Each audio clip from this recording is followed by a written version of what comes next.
All right, I'm here today with the famous Martin Howey in the consulting kingdom.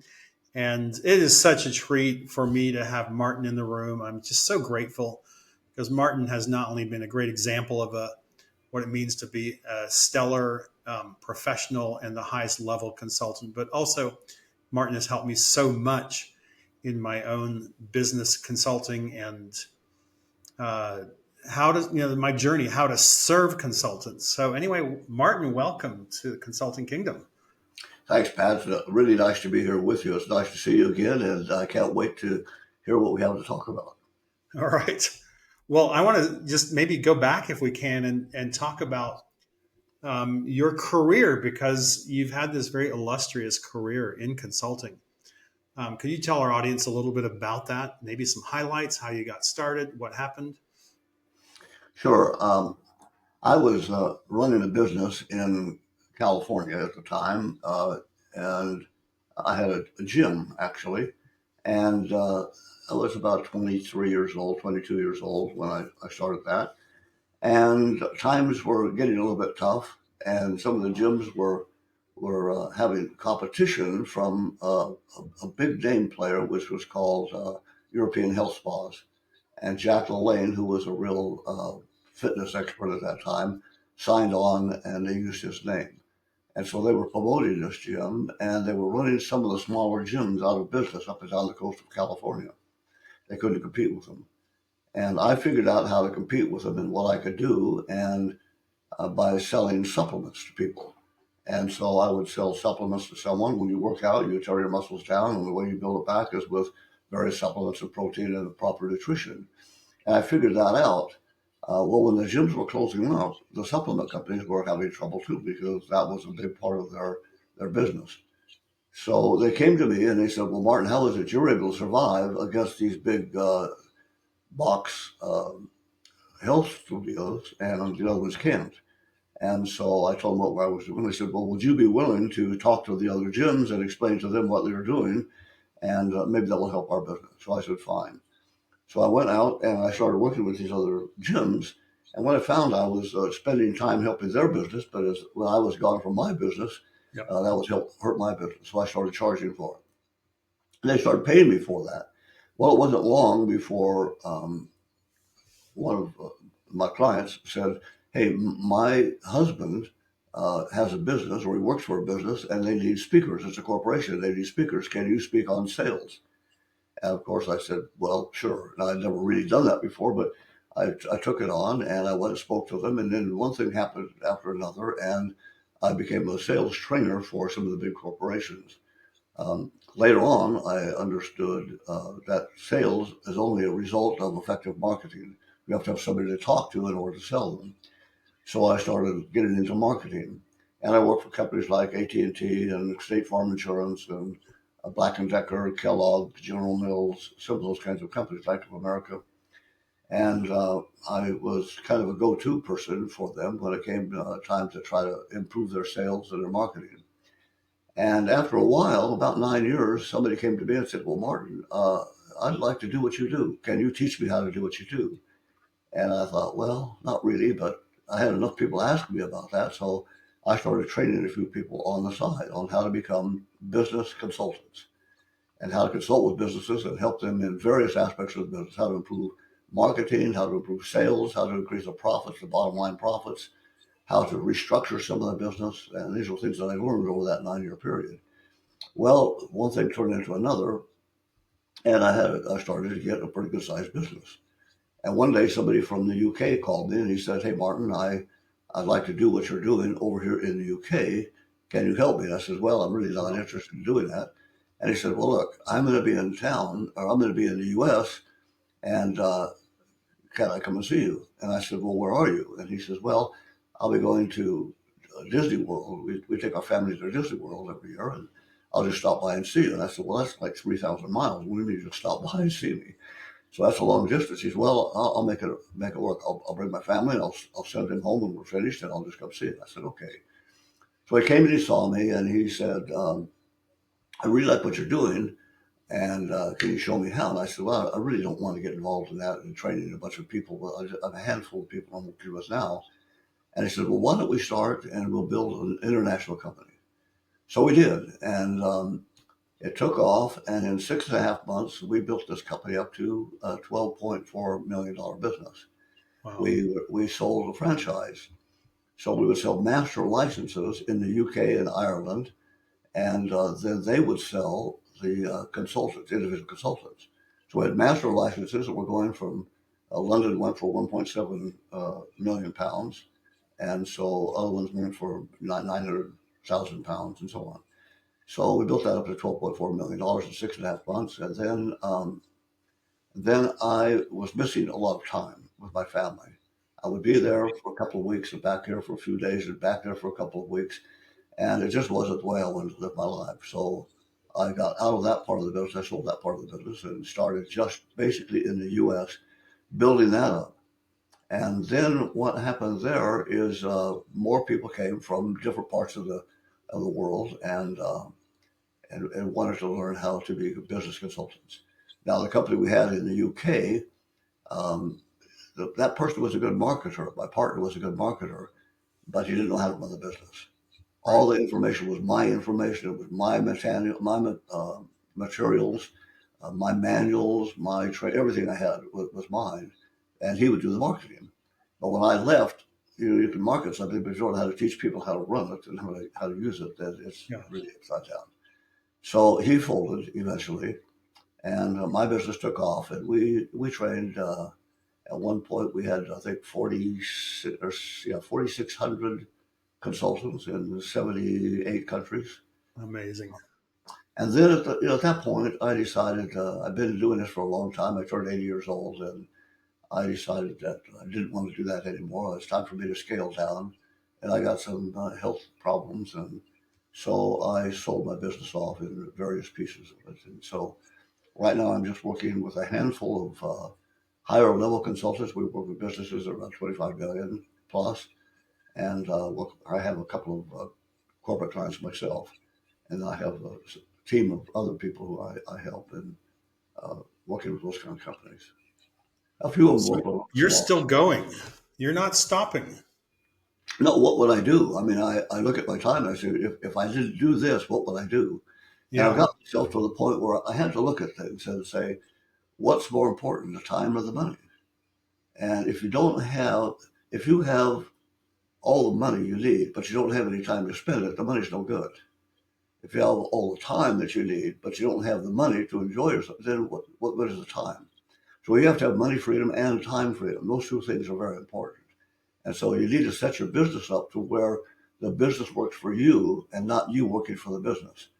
Too many Right. coaches and consultants I see get into a business and they didn't start a business. They started another job. And that Right. job is they got out of their job to become a consultant or a coach because the boss they had worked them too hard, too long, and didn't pay them enough. Now they find themselves in a situation working for another boss who's even worse themselves. He's paid them too little and working them too hard and too long. So you've got to take a look at this and say, what's it worth? Your time is your life. If you lose $100 or $1,000, you can get that money back. You can go back and re-earn it. But if you lose an hour of your time, or a day of your time, you can't get that back. That's your life. And once it's gone, it's gone. So you have to think, okay, what am I doing right now moving me closer to or farther away from my goal? Well, first of all, what is your goal? What do you want to do? Where do you want to be? You look at yourself right now and say, how old am I? If I keep doing what I've been doing for the last 2 years or the last 6 months, am I going to be in any different place? So you've got to find a way to say, okay, I'm not happy where I'm at. And I call it divine discontent, right? You could be unhappy about something, but am I unhappy in the right way? Am I unhappy because I'm not maybe serving my master, serving the Lord? And I look at that. That's a real big part of my life. Um, who am I serving? Am I serving myself, my family, my clients, my business? Am I serving the Lord? And that's what I look at, and I kind of prioritize that and say, what's number one in my life? What's number two? What's number three? And I kind of go down that path. And I set my business up to where I have the time freedom and the money freedom to be able to do what He wants me to do. and then I try to work my life around that. Wow. Yeah, that's really good.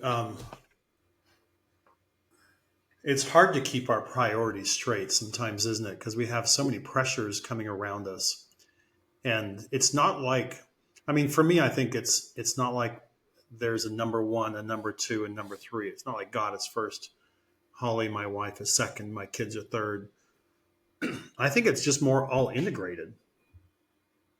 So even as I'm working, I'm marketing, I'm creating, for me, that's because I feel like that's what God wants me to do. That means that when I'm doing that, that's when I'm serving Him in that moment.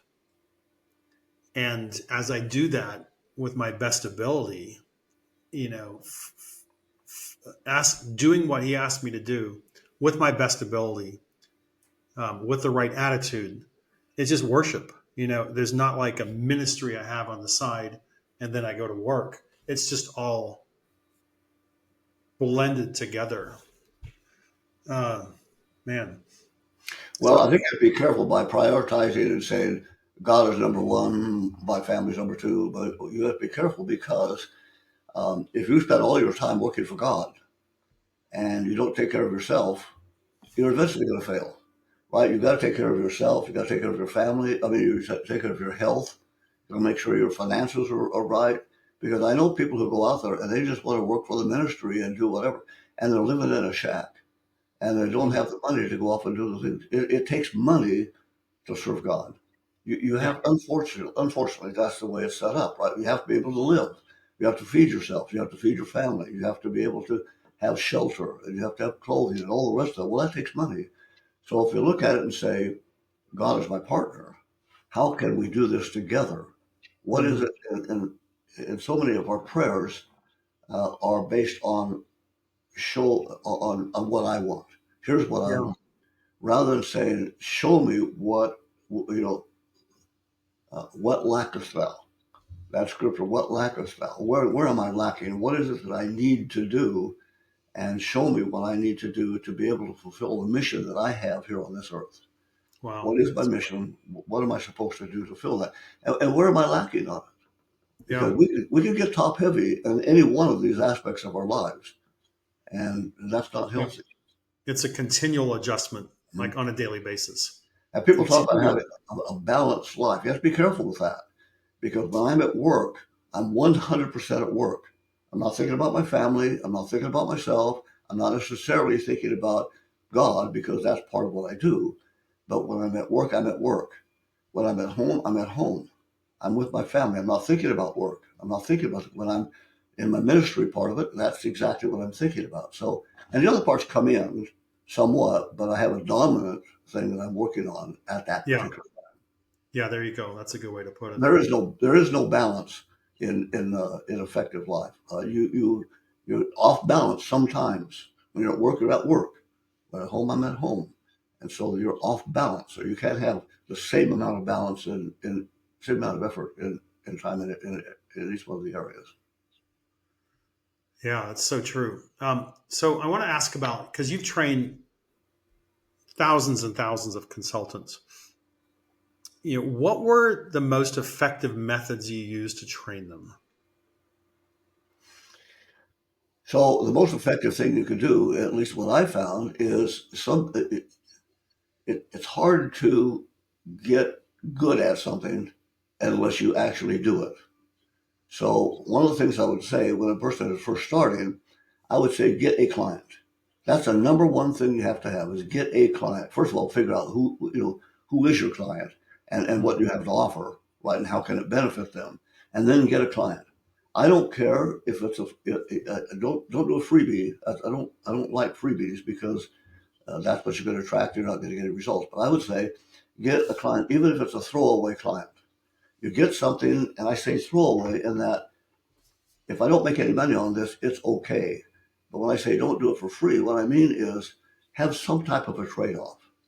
That's why the hair Krishnas used to sell, they would sell a flower, right, for $1. There's an Yeah, investment that you would put in there, right? So even if it's nothing more than a referral, I can help you with this if you'll give me a referral or give me an introduction to somebody that can help me or a testimonial.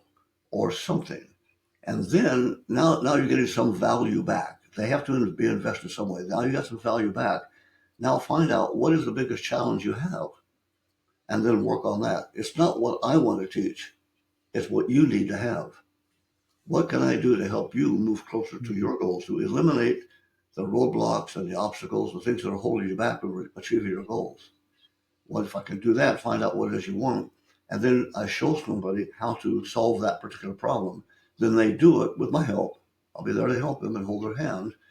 But that I find is the easiest, the fastest and easiest way for somebody to learn is to actually do it themselves. It's, Do you it know, by JT, on the job training. great. Are there any tools, technology, things like that you've preferred over the years that help you accomplish your consulting objectives? Yeah. So the first one of the things I would say is find somebody, a mentor of some kind, and follow that person. Find somebody who's been successful, and do what they do. And you know the old thing is, if you want to be successful, find somebody else. Find somebody Right. who's done something and follow them and do what they do, Right. and you can be successful. And that's pretty much true in the mainstream. But one of the challenges people have is they're always looking for new information. So they'll find something or somebody and they'll follow that person or that do that thing, and all of a sudden something else shiny will pop up over here and they'll follow that. And then something else happens. And they never get through the entire program. You know, people have their desktops loaded with all kinds of things that they purchased or freebies or lead magnets or whatever it is, thinking that this is going to be the savior for me and this is going to help me. No, find something or someone and follow that program. So what I've looked at is the biggest tool I can say is get somebody you can trust, somebody who has a program that works. Today, if you go on Facebook or Instagram or any of these other places, you'll find tons of people that are selling how to be a coach or how to be a consultant program, how to generate more leads, how to get 5 leads a day, how to get 10 leads, whatever. There's always something like that. And the problem is, a lot of these are programs that some 25-year-old has bought a program or learned a program and they've knocked it off. They've learned how to market it and they're out there marketing this.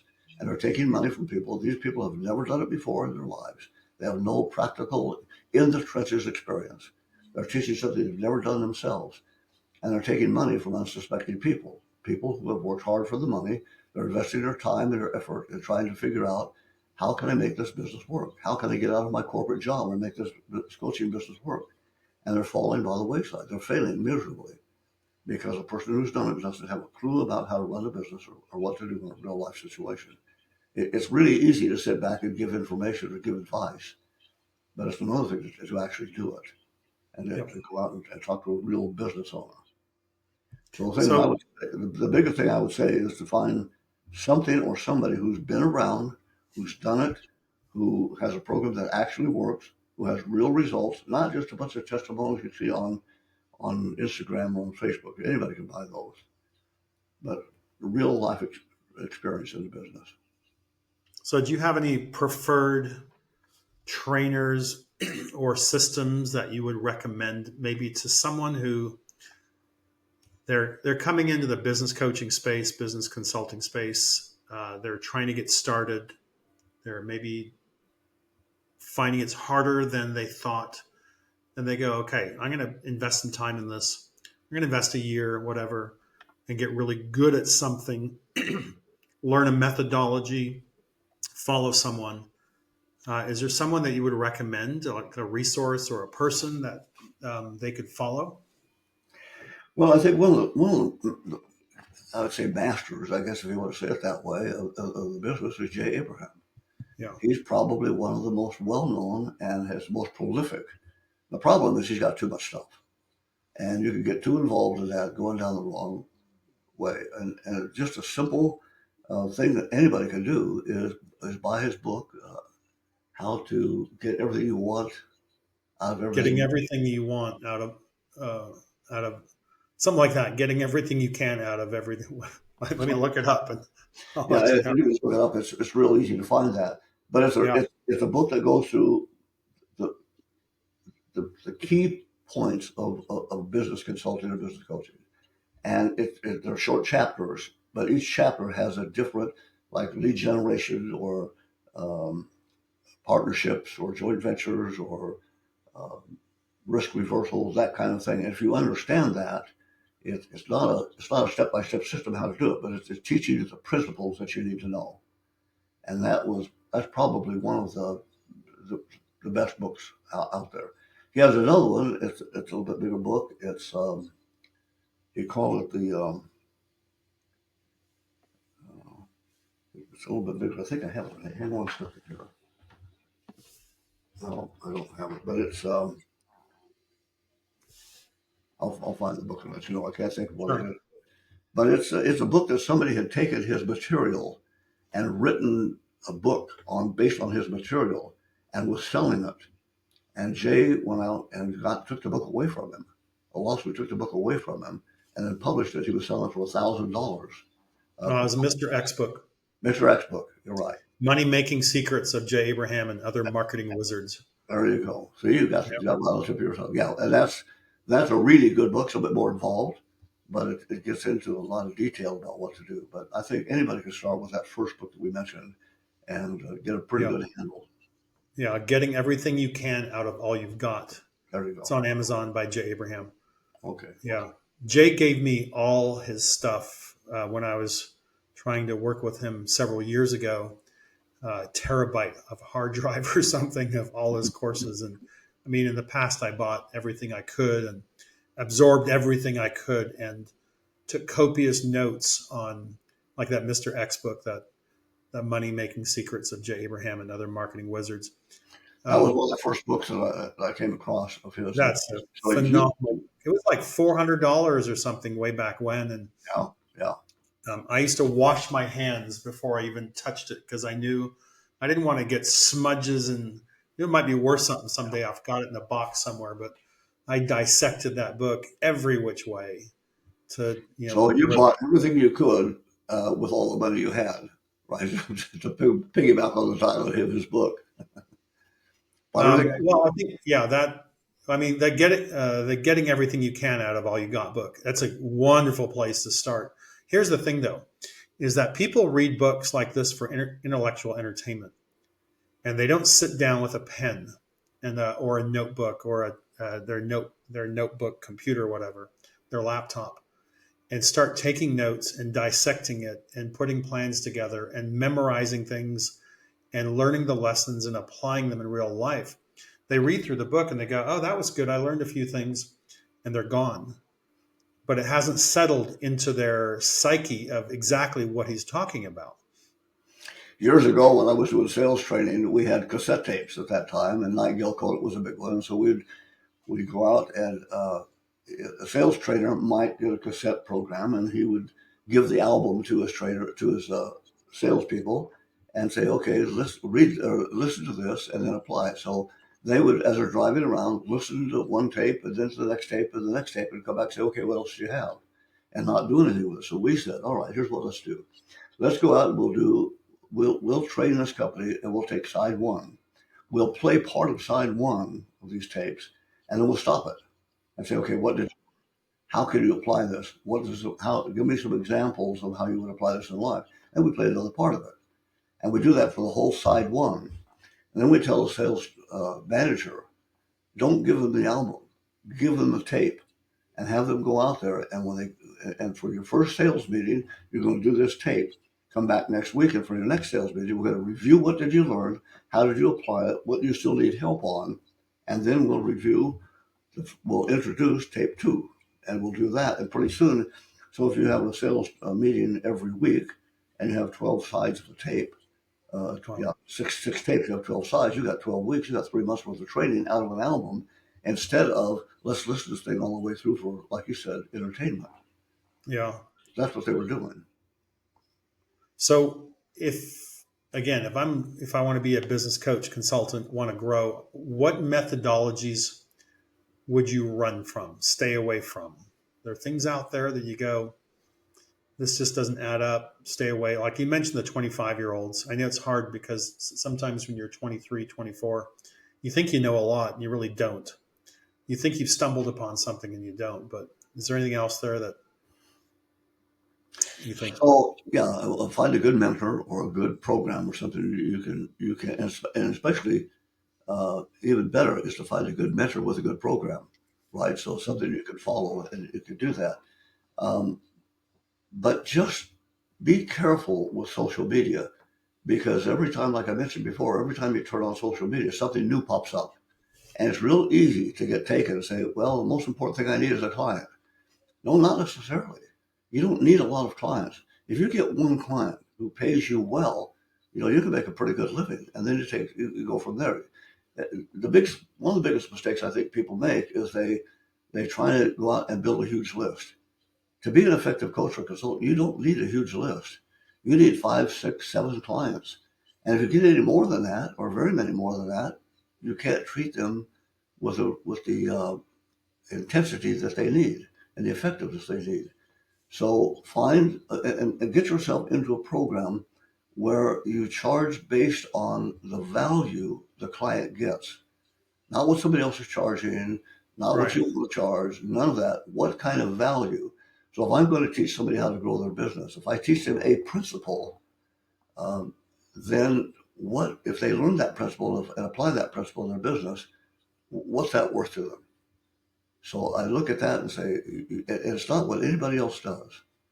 And the thing is, when you promote yourself, you got to say, it's not what I say I can do for Pat. It's not what somebody else says I can do for Pat. It's what I have done for Pat that really counts. In other words, the testimonial or the referral or the introduction comes after the fact. What I say doesn't really matter. What somebody else says I can do doesn't matter. It's what I have actually done. So get yourself a client and then work with that person and get a result. Now, again, it doesn't have to be a highly paid client. It could be a client that you've gotten uh, a testimonial from, or a letter or reference, or an introduction, or you've done a podcast, or you've done something like that. And then get that one and now build on that and get another one just like that. And that's really what it is. But stay away from all the shiny objects that you see out there, list building and now AI and all the other stuff that's coming on. AI is nothing wrong with AI, and I'm not knocking that. But there are too many AI programs and too many people teaching AI their own version of how AI works.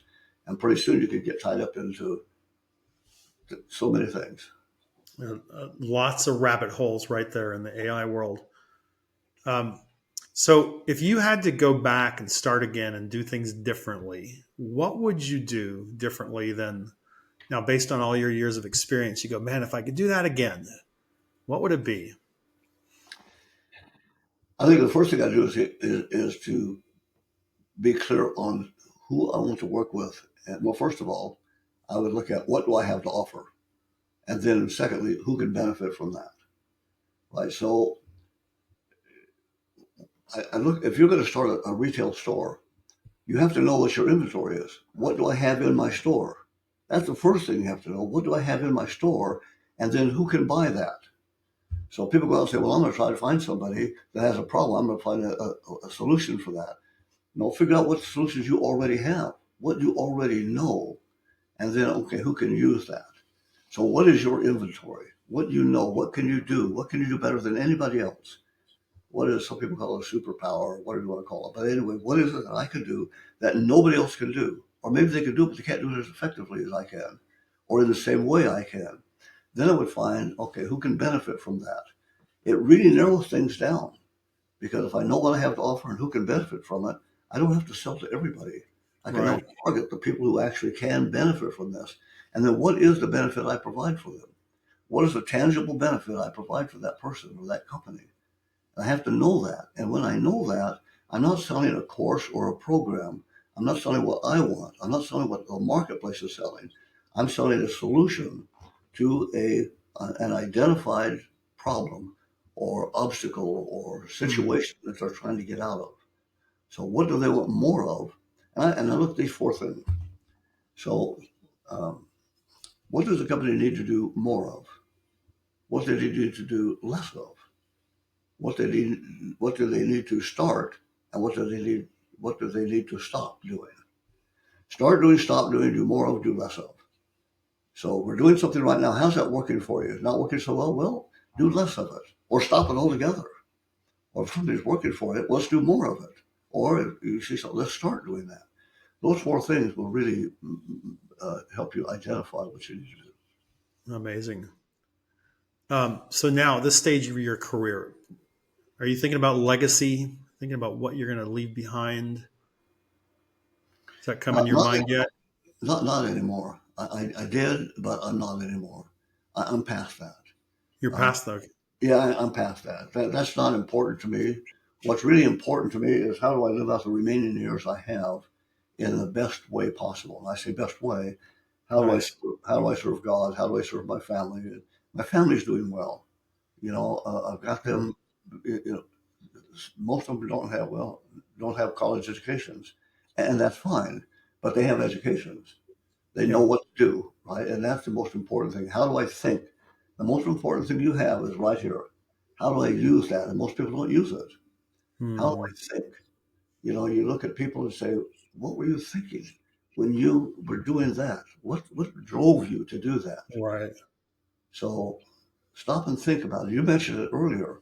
When you learn something, do I take it apart? If I read something, do I take it apart? Do I analyze it and say, okay, how does this thing work?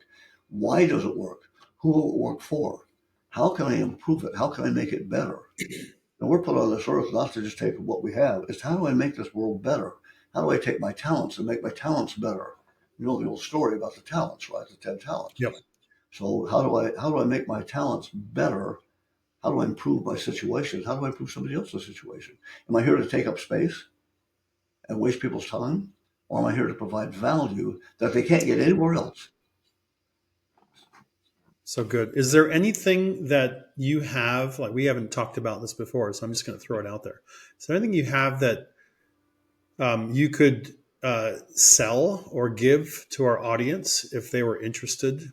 I know you've done some writing in the past, but do you have anything on Amazon or on a website or something that people want to get more of the lessons you've learned through your life? Do you have anything like that that's available? I do. And I'll be happy to give it to you. I'll give you a list of things that I have, various reports and things like 85 reports or something. And one of the most valuable things I have is a 4-volume set of. So what I used to do is I would go on these forums where people would go on, like Facebook forums and things. They would ask a question: "What's the best way to do something?" Right. And I would see the responses people would give to that. It's like, where did you come up with that stupid idea? Right? I mean, who would even think of that? And response after response is that way. I'm thinking, this guy is asking for help, and you're giving him these kind of off the wall things, like just silly things, or things that you don't think can work. So I would I would write a response to it. And I wouldn't write just a simple thing. I would write a whole response to it, like a page, 2 pages of it. And I'd put it out there. Now, why did I do that? I put it out there because this person's asking a question and he wants an answer. Well, let me give him a detailed answer on how this works. So I started thinking, well, what do I do with that? If somebody else is going to ask that question sometime later, and Right. I've really I spent the time with it, what am I doing with it? So I started saving those. So I put them in a manual, in a document, 250 pages. And then I said, well, I had 500, so now I got a 500-page manual. So I got now 750 pages. And so I Wow. said, no. So I broke it up into 4 different manuals of 250 pages apiece. So, uh, no, 5 manuals of 250. That's 1,250 pages of nothing but questions and answers. Is this white file. So when you have a question, you say, well, I need the answer to this. So here's the table of contents. Just go down and find it, and here's the answer. Or if you need an article you want to publish on something on social media, or you want to publish an art or send an article to someone to your list about something, how to solve a business problem or whatever. Then go through here and find, oh, I like this. Now take it and rewrite it. You Yeah. can use it as it is, but it's better if you took the thing and rewrote it a little bit. So I remember one of them. I, I, I usually would take questions that were already posted on a forum, but sometimes I'd post my own question. One of them I said, what do you say when people ask, what do you do? And so that was a question. And I'm getting all the very first one I got, this guy named Walter, and he says, I tell them I can make them $100,000 in 10 minutes or less, or 45 minutes or less, and it won't cost them a dime. I wrote back and said, Walter, I can't use, I couldn't hire you. Well, why not? Because and every one of the, and I copied them all and I sent this document. I copied all the responses. I said, I can't use any of these. Well, why not? I answered, you said, what do you tell people? Well, I tell them I can do this. Well, that's nice, but that's what you want to tell them. That's not what I need. See, I don't need to have $100,000. My money situation is already taken care of. I can't find good employees. I can't find a good part. I can't, whatever it might be. And you may be able to do that, but because you said, here's what I do, I make more money for you, I turned you off because you didn't solve my problem. Yes, you answered the question. A better response would be, well, that's a great question, Martin. Tell me, what is it? So I can give you a good answer that makes sense to you. Tell me what the challenges you're facing right now. Well, I can't find good employees. Oh, well, that's one of the things we do. In addition to making a lot of money, that's just part of it. So if you're a coach or consultant, you have a category of things that you do. And if you just say, well, the thing I can do is make you more money, thinking everybody wants more money, it's not the case. Some businesses have enough money. They just have another problem.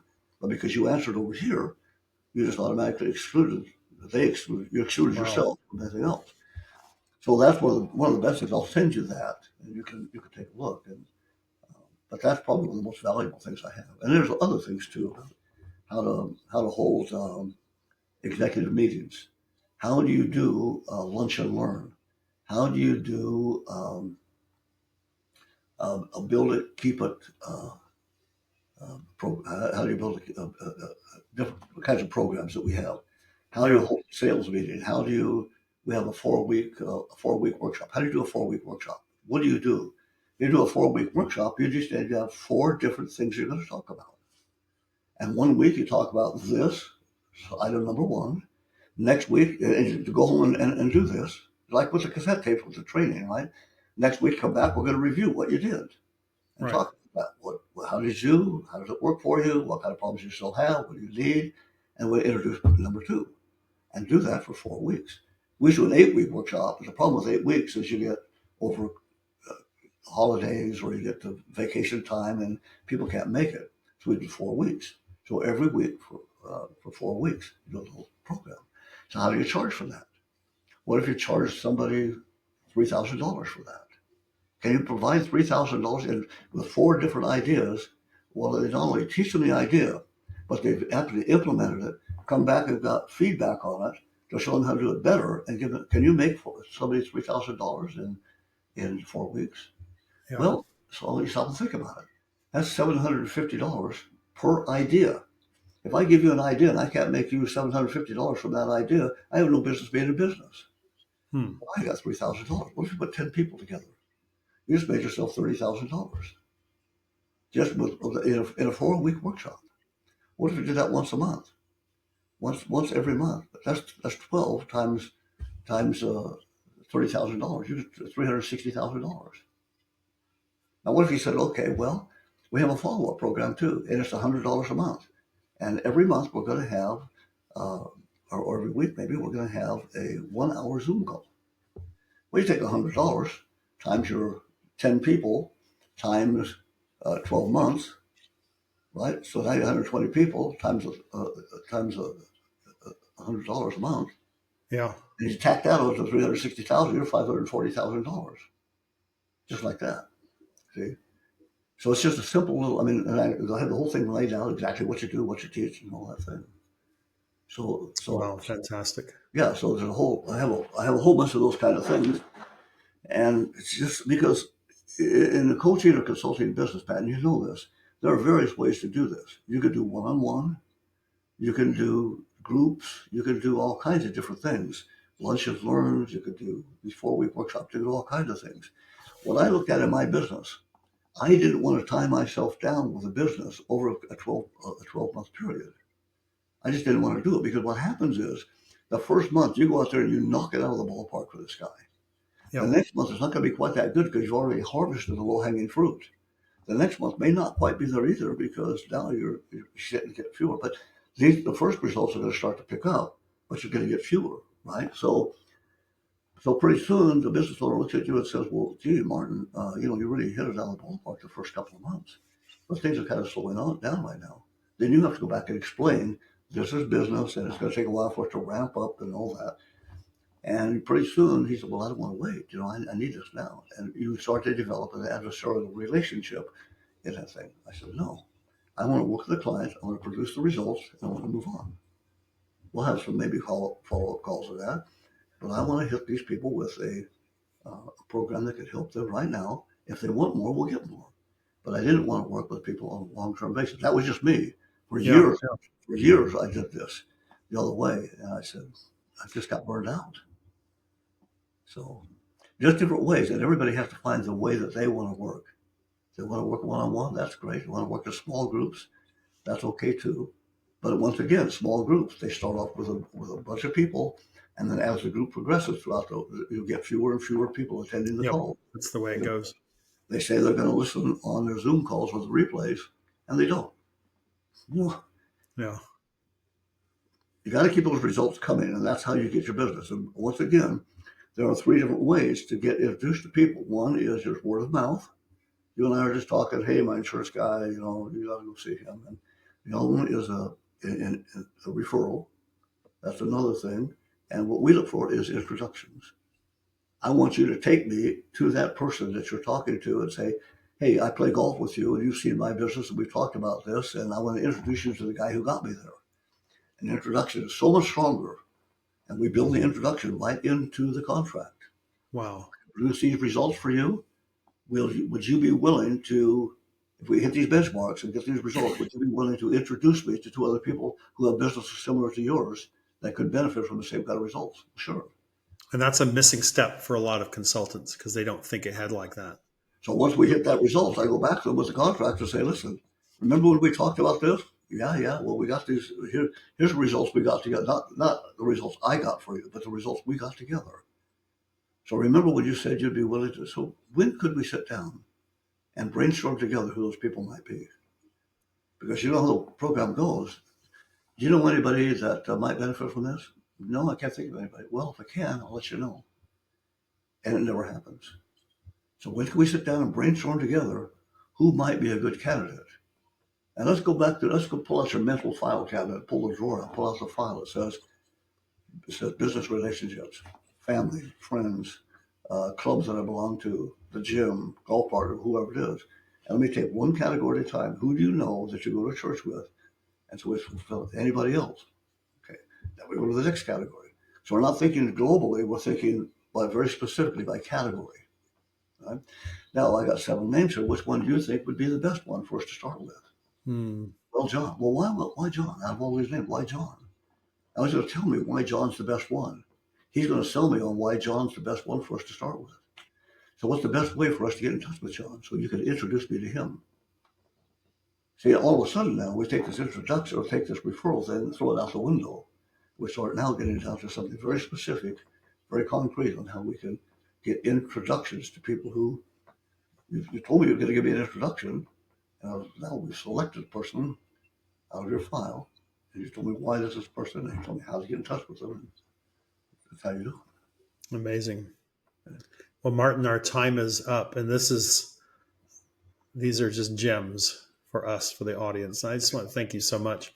If someone wanted to get a hold of you, get in touch with you, is there a way they could get in touch with you? Yeah, Martin at martinhowey.com, MartinHowey. That's probably the easiest way. And like I mentioned, I'll send you some things that you can take a look at. See if you can use them somehow. Thank you so much. God bless you. Appreciate your time today. Yeah, it's been a pleasure. Thanks very much. Thank you.